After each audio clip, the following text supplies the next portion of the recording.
sila. Islang po natin.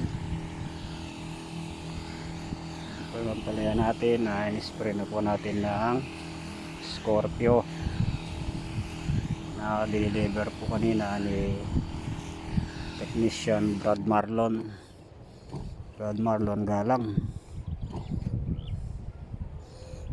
po. Hapon po lumalabas na po yung mga insekto at mga uod, kaya kailangan po ano natin surbol natin. Ayan po yung palaya natin,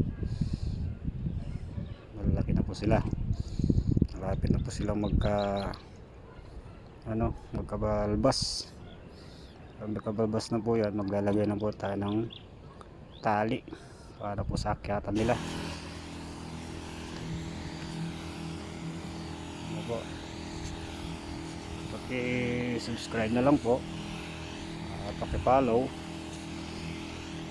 paki-like and share para ma-update po kayo sa susunod na video natin.